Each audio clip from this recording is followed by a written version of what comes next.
غور فرما رہے ہیں آپ، یعنی اتنا لوگوں کا رجوع، ان کے معاملات اس طرح حل ہو رہے تھے، مشکل کشائی اس طرح سے ہو رہی تھی، اور اعجاز اور کرامات کا ایسا سلسلہ جاری و ساری تھا کہ لوگ سمجھ رہے تھے کہ یہ تمام تر صفات وہ صفات کہ جو امام میں موجود ہونی چاہیے وہ ہمیں سید محمد میں نظر آ رہی ہیں.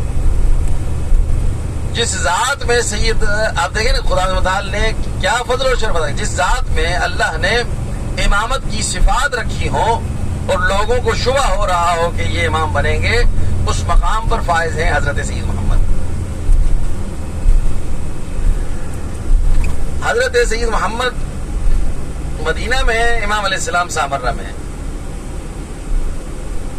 اب جب لوگوں میں یہ مشہور ہونے لگا کہ 11ویں امام یہ ہوں گے، تو کیونکہ اس زمانے میں حکومت وقت جو ہے وہ دشمن ہے حجت خدا کی، رسول اللہ کی حدیث ایک معروف حدیث چلتی آ رہی تھی تمام حلقوں میں، شیعہ سنی سب مسلمان، پوری امت کو پتا تھا کہ رسول خدا نے فرمایا ہے کہ بھائی میرے بعد میرے 12 جانشین ہوں گے، سب کے سب قریش سے بنی ہاشم سے ہوں گے، ان کے یہ اسماء ہوں گے، ان کی یہ کنیتیں ہوں گی، یہ القابات ہوں گے، اور جو ان میں 12واں ہوگا وہ قائم ہوگا. صلوات پڑھیں گے امام زمانہ کی ذات پر، اللہم صلی علی محمد. امام زمانہ اجل فرض شریف کے حوالے سے رسول خدا نے تمام تر صفات اور نشانیاں بتا دیں. قائم آل محمد آ کر غلبہ اسلام کرے گا، اسلام کو پوری دنیا پہ مسلط کرے گا اور پورے دین کو قائم کرے گا،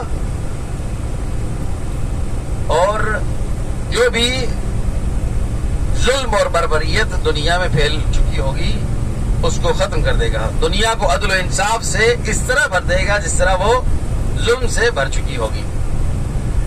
تو جو بھی عدل و انصاف کے دشمن تھے اس زمانے میں، انہوں نے جب یہ دیکھا کہ 11ویں امام کے حوالے سے بات ہو رہی ہے کہ 11ویں امام سید محمد ہوں گے، تو جو 11ویں ہیں ان کے فرزند نے جو ہے وہ آ کر یہ ہمارے تخت و تاج کو الٹنا ہے، یعنی 12واں جو ہے وہ بیٹا کس کا ہے؟ 11ویں کا ہے. تو نعوذ باللہ من ذالک، کیوں نہ ہم 11ویں کو ختم کر دیں، قتل کر دیں نعوذ باللہ، تاکہ جب والد ہی نہیں ہوگا تو بیٹا پھر کہاں سے آئے گا. تو یہ وجہ اور بنیاد بنی حضرت سید محمد کی شہادت کی.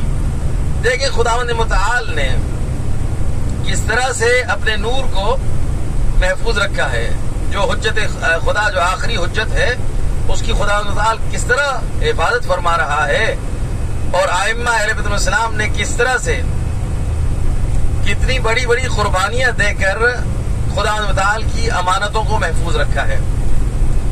آپ دیکھیں جس طرح سے حضرت رسول خدا صلی اللہ علیہ وآلہ وسلم صلی علی محمد کی حفاظت کے لیے خاندان ابو طالب جو ہے وہ مال و جان کے ساتھ حاضر رہا. اب وہ پہلے محمد ہے جن کی حفاظت ہو رہی ہے، اور یہ آخری 12ویں محمد ہے جن کی حفاظت ہو رہی ہے. صلی اللہ محمد.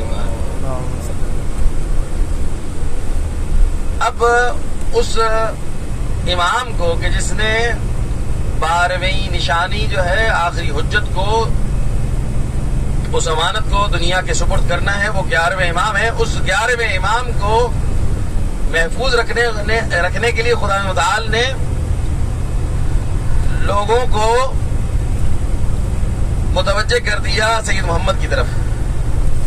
11ویں امام امام حسن عسکری علیہ الصلوۃ والسلام، اللہم صلی علی محمد. امام علیہ السلام کی طرف کوئی بھی متوجہ نہیں ہو رہا کہ یہ 11ویں امام بنیں گے. یہ مصلحت الہی ہے، یہ حکمت الہی ہے. اب جیسے ہی یہ سلسلہ دشمنی کا شروع ہوا، ایک مرتبہ جماعت الثانی کے آخری ایام ہیں، جماعت الثانی کے آخری ایام میں حضرت سید محمد کا سن و سال کو 22-23 سال جو ہے وہ تاریخ نے لکھا ہے. عین جوانی کا عالم ہے، 22-23 سال کا سن ہے، اور مدینہ سے نکلے ہیں سامرہ کی طرف، اپنے والد اور اہل و عیال سے ملاقات کے لیے آ رہے ہیں. کیونکہ اس زمانے میں جیسے ہی امام نے ہجرت کی تو کافی بنی ہاشم کے افراد، خاندان کے لوگ امام علیہ السلام کے ساتھ آئے مدینہ سے، اور تاریخ کہتی ہے تقریباً جو ہے ایک محلہ بنی ہاشم کی صورت اختیار کر چکا تھا یہ سامرہ، جہاں پر امام علیہ السلام کی تدفین کی جگہ ہے. یعنی آپ یہ کہہ سکتے ہیں کہ سامرہ مقدسہ جہاں ہم زیارت کے لیے جا رہے ہیں یہ دوسرا محلہ بنی ہاشم ہے. امام علیہ السلام کے ساتھ اتنے افراد بنی ہاشم کے خاندان کے آئے کہ دوسرا محلہ بنی ہاشم بن گیا سامرہ مقدسہ. اب اپنے خاندان کے افراد اور امام علیہ السلام کے ساتھ اپنے والد بزرگوار، اپنے بھائیوں کے ساتھ ملنے کے لیے سید محمد آ رہے ہیں. بغداد سے گزر ہوا کیونکہ لوگوں میں مشہور ہو چکا تھا کہ 11ویں امام سید محمد ہوں گے. دور خلافت جو ہے وہ عباسیوں کا ہے. تو حکومت وقت نے سازش کے تحت کسی بندے کے ذریعے سے دعوت دی حضرت سید محمد کو، اور بغداد میں دعوت پہ کھانے میں زہر ملا کے دے دیا سید محمد کو. جماعت ثانی کے آخری ایام ہے، سید محمد کو جو زہر دیا گیا ہے 5 سے 6 دن بعد اس نے اثر دکھانا ہے، جسے ہم کہتے ہیں سلو پوائزن. بغداد سے نکلے سامرہ کی طرف آ رہے ہیں، اور جس مقام پہ اب ہم جا رہے ہیں زیارت کے لیے بلد میں پہنچے ہیں. سید محمد کے ساتھ اپنے دوست احباب ہیں، جاننے والے افراد، چاہنے والے مومنین، ربیعہ قبیلہ کے لوگ، ربیعہ قبیلہ کے افراد امام علیہ السلام کے ساتھ ہیں. حضرت سید محمد جیسے پہنچے ہیں بلد میں تو طبیعت ناساز ہو گئی اور حضرت کی شہادت ہوئی. اب یہ شہادت کی خبر پہنچی سامرہ میں. امام علی نقی علیہ السلام، امام حسن عسکری علیہ السلام، ائمہ اہل بیت السلام کی بارگاہ میں جیسے ہی یہ خبر پہنچی تو روایت یہ کہتی ہے خاندان کے افراد تقریباً 150 افراد کو لے کر امام علی نقی علیہ السلام، امام حسن عسکری علیہ السلام پیدل آئے حضرت سید محمد کی طرف. یعنی سامرہ سے بلد تک ائمہ اہل بیت السلام اور خاندان کے افراد پیدل آئے، جبکہ امام حسن عسکری علیہ السلام کی حالت یہ تھی کہ امام کے بال بکھرے ہوئے ہیں، سر میں خاک ہے، آنکھوں سے آنسو جاری ہیں، اور امام علیہ السلام کا گریبان چاک ہے، پیروں میں جوتے نہیں ہیں. دوڑتے ہوئے ماتم کرتے ہوئے امام علیہ السلام آ رہے ہیں سامرہ سے بلد کی طرف. یہ 11ویں امام کی حالت ہے. اتنا امام علیہ السلام جو ہے غمگین ہے کہ امام علیہ السلام ماتم کرتے ہوئے آ رہے ہیں، پیدل ہیں اور دوڑتے آ رہے ہیں. جوتے نہیں ہیں امام علیہ السلام کے پیروں میں. کسی نے روک کے کہا فرزند رسول آپ نے اپنے بھائی کی شہادت کی خبر سن کے اپنا یہ حال کیا ہوا ہے؟ امام علیہ السلام کی آنکھوں سے آنسو مزید جاری ہوئے اور امام علیہ السلام طرف کے کہتے ہیں تو نے انصاف نہیں کیا ہمارے ساتھ. میں کیوں نہ اپنی حالت ایسی بناؤں جب حضرت موسیٰ نبی علیہ السلام کو حضرت ہارون نبی کی وفات کی خبر ملی تو حضرت موسیٰ کی بھی یہی حالت تھی حضرت ہارون کے جنازے پہ جاتے ہوئے جیسی حالت میری ہے. امام علیہ السلام پورا خاندان پہنچے حضرت سید محمد کے جنازے پر. 2 امام، 10ویں امام اور 11ویں امام. اب یہ حضرت سید محمد کی شہادت کے وقت تک کسی کو یہ خبر نہیں ہے کہ 11ویں امام وہ امام حسن عسکری علیہ السلام ہیں. متوجہ ہیں آپ مومنین و مومنات؟ اگر متوجہ ہیں ایک بلند ترین درود پہ محمد علیہ محمد.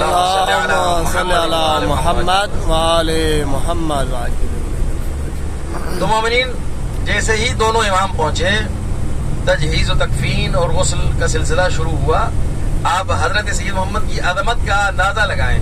سب آپ مجالس وغیرہ سنتے رہتے ہیں، علماء ذاکرین خطبہ سے آپ نے سن رکھا ہے کہ معصوم کو غسل و کفن کون دیتا ہے؟ معصوم.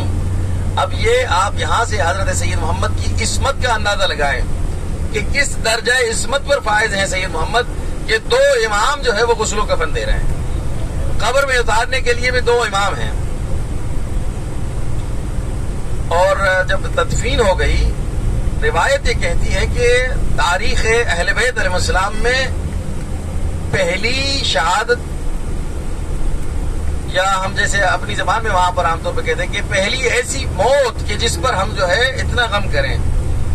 یہ اہل بیت علیہ السلام کے خاندان کی پہلی ایسی شہادت ہے کہ جس میں باقاعدہ طور پر فرش عزا بچھایا گیا.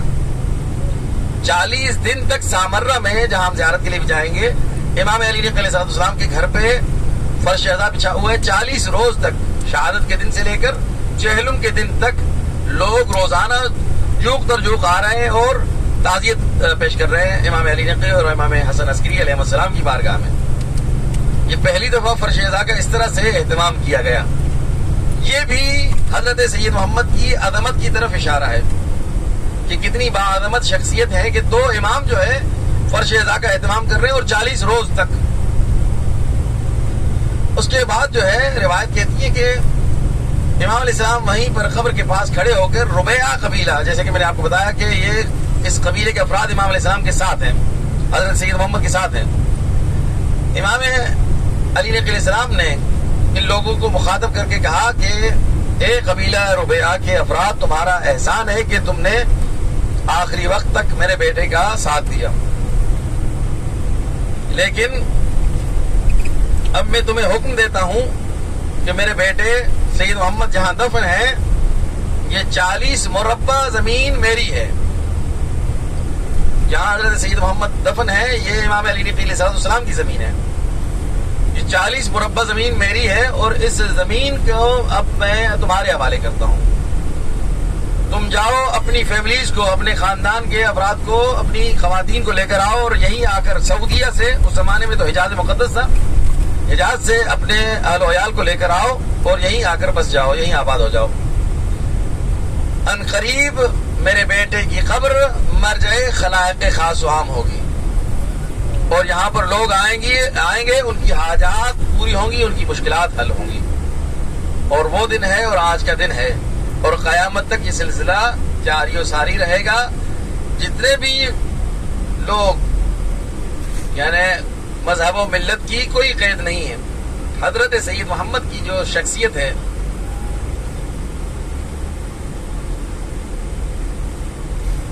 حضرت سید محمد کی جو ذات بابرکات ہے،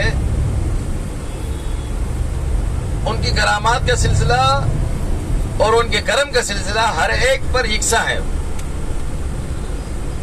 آپ دیکھیں کہ سرکار کے نام نامی اس میں گرامی کی برکت یہ ہے کہ حضرت سید محمد کی قسم جو ہے اہل عراق جھوٹی قسم نہیں اٹھاتے. علم و فضل کا تو میں نے آپ کو بتایا کہ علم و فضل اس مقام پر ہے کہ لوگوں کو امام کا جو ہے وہ شک ہو رہا ہے کہ امام یہ ہوں گے. 11ویں امام کے لیے لوگوں نے یہ جو ہے ذہن بنا لیا کہ 11ویں امام جو ہے حضرت سید محمد ہوں گے. لیکن جلالت کا یہ عالم ہے کہ اہل بیت السلام کے خاندان میں دیکھیں کچھ شخصیات ایسی ہیں کہ جن کی مثل اور نظیر جو ہے ہمیں بہت مشکل سے ملتی ہے. مثلا جیسے حضرت جناب زہرا سلام اللہ علیہا، اللہم صلی علی محمد وآل محمد، جناب خاتون جنت سلام اللہ علیہا کی مثل اور نظیر ہمیں جناب زینب کبریٰ سلام اللہ علیہا کے علاوہ کوئی بھی نظر نہیں آتا. اللہم صلی علی محمد وآل محمد. یعنی دیکھیں کہ خاندان اہل بیت کی دیگر بھی خواتین ہیں، باعظمت خواتین ہیں، لیکن کسی بھی بیوی کو سوائے جناب زینب کبریٰ سلام اللہ علیہا کے ثانیہ زہرا کا لقب نہیں ملا. صلوات پڑھیں گے بی بی زینب کبریٰ کی ذات پر، اللہم صلی علی محمد وآل محمد. یہ جناب سیدہ فاتحہ شام کی وہ زحمات ہیں کہ جو انہوں نے اپنی والدہ ماجدہ کی طرح، جس طرح جناب زہرا سلام اللہ علیہا نے امیر المومنین کے لیے اور امامت کے لیے نبوت کی محافظہ بن گئی، امامت کی محافظہ بن گئی، جناب زہرا سلام اللہ علیہا کے بعد جناب زینب کبریٰ سلام اللہ علیہا محافظہ نبوت و امامت رہی ہیں. اسی لیے ثانیہ زہرا سلام اللہ علیہا کہا گیا.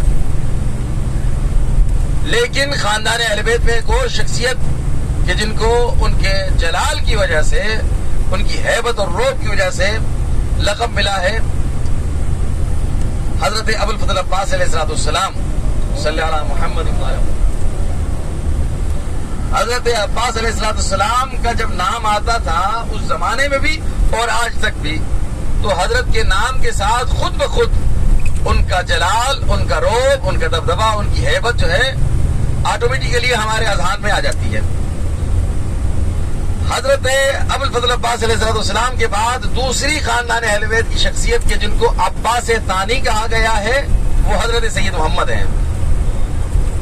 سید محمد کو عباس ثانی کہا گیا ہے، اور یہی وجہ ہے کہ حضرت کی جھوٹی قسم جو ہے وہ عراقی نہیں اٹھاتے۔ ان کا یہ ماننا ہے، ان کے یہ مشاہدات ہیں کہ اگر کوئی حضرت سید محمد کی جھوٹی قسم اٹھائے گا فی الفور اس کی موت ہو جاتی ہے۔ یہ حضرت کے نام کی برکت ہے کہ ان کے نام کا یہ جلال ہے کہ لوگوں کے جو معاملات ہیں، مشکلات ہیں، وہ ان کے نام کے صدقے میں حل ہوتے ہیں۔ کیسے حل ہوتے ہیں؟ مثلا میں آپ کو بتاؤں، ہمارے یہاں بھی قبائلی نظام ہے، پاکستان میں بھی، اور یہاں پر بھی قبائلی نظام ہے۔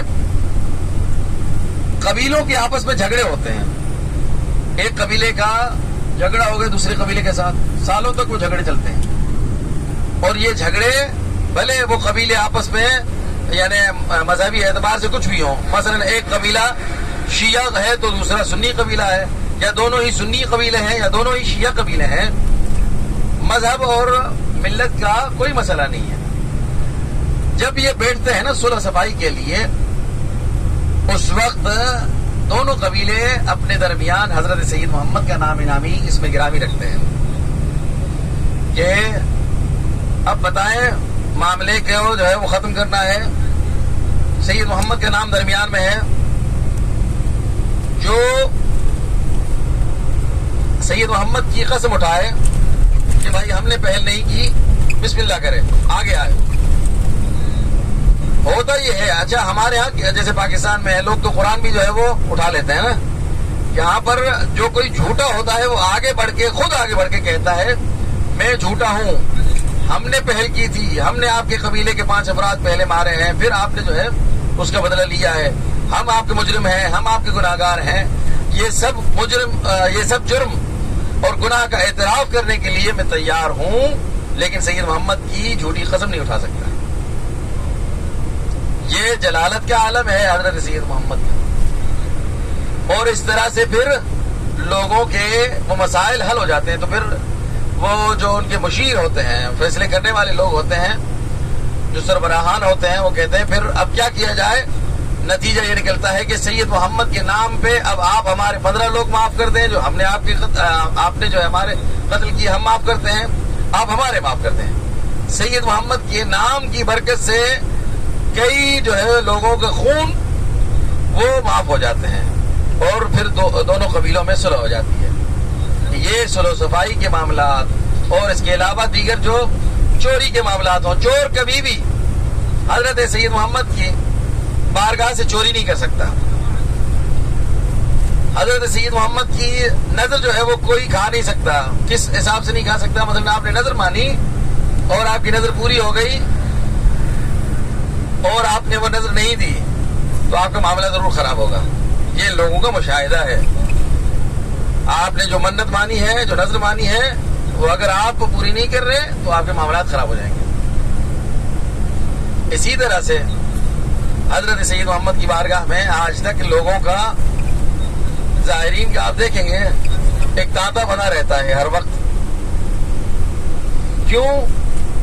کہ لوگ اپنے مختلف معاملات کے لیے حضرت کی بارگاہ سے رجوع کرتے ہیں، خصوصاً جن لوگوں کے پاس اولاد نہیں ہے، جو صاحبان اولاد نہیں ہے، یا جن کے پاس اولاد نرینہ نہیں ہے، بیٹے کی اولاد نہیں ہے، وہ حضرت کی بارگاہ میں آ کر نظر کرتے ہیں، منت مانتے ہیں۔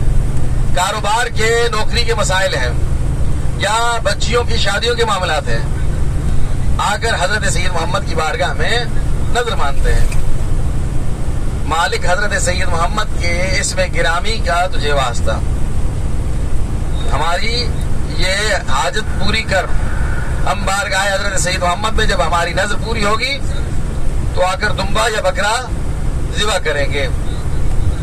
آپ چلیں گے، دیکھیں گے، یہ واحد درگاہ ہے، یہ واحد زیارت ہے، یہ واحد روزہ ہے عراق کی تمام تر زیارات میں، کہ جہاں پر خاص جو ہے وہ مذبح یعنی ذبح خانہ جو ہے وہ بنا ہوا ہے، لوگ آتے ہیں بکرے دمبے اور گائے اور اونٹ خریدتے ہیں اور ذبح کرتے ہیں. روزانہ جو ہے حضرت کا دوپہر میں لنگر چل رہا ہوتا ہے. صلوات پڑھیں گے محمد والے محمد پر محمد. اور ایک عمل آپ کی خدمت میں آخری بات کروں اور اس کے بعد آپ کی خدمت تمام. ایک عمل ہے جو علماء سے نقل ہے کہ حضرت سید محمد کی بارگاہ میں جب زیارت کے لیے جائیں تو قرآن مجید کے کوئی بھی 7 سورے، کوئی سے بھی 7 سورے، کوئی بھی 7 سورے، چھوٹے سورے آپ کو یاد ہو کوئی مسئلہ نہیں، ضروری نہیں ہے کہ آپ جو ہے بڑے سورے جو ہے وہ پڑھ کے ہدیہ کریں. کوئی بھی 7 سورے پڑھ کے حضرت سید محمد کو، مثلا میں ایک مثال پیش کر رہا ہوں، وہ آپ کی مرضی ہے، آپ کوئی بھی سورت پڑھ سکتے ہیں. سورہ فاتحہ آپ نے پڑھ دی، 4 قل پڑھ دیے، یہ 5 سورے ہو گئے. ایک انا انزلنا پڑھ دی، 6 ہو گئی. ایک انا اعطیناک الکوثر جو ہے پڑھ دی. 7 سورے آپ نے ہدیہ کر دیے کس کو؟ حضرت سید محمد کو. یہ حاجات کی قبولیت کے لیے انتہائی مجرب عمل ہے. دعا ہے خدا تعالی بارگاہ حضرت سید محمد میں ہماری حاضری قبول و مقبول فرمائے، اور جو بھی اس قافلے میں ضرورت مند، یقیناً ہم سب محتاج ہیں، ضرورت مند ہیں، سب جو ہے وہ مسلسل طلب رکھتے ہیں. خدا تعالی سے دعا ہے کہ ہمیں بارگاہ حضرت سید محمد سے مایوس اور نامراد نہ لوٹائے، بامراد ہو کر سب لوٹیں اور سب کی حاجات قبول و مقبول ہوں، اور اس قافلے میں جتنے مریض ہیں سب کو شفایابی ملے، خصوصاً جو مومنین و مومنات بے اولاد ہیں سب صاحب اولاد ہوں بحق سید محمد. اور جن مومنین و مومنات نے اپنی دعائیں، جن لوگوں نے اپنی حاجات ہمارے سپرد کی ہیں، کہ ہمارا سلام ان بارگاہ مقدس میں پہنچائیے، ان کا سلام ضرور پہنچائیں ائمہ کی بارگاہ میں، اور ان کی دعائیں بھی پہنچائیں.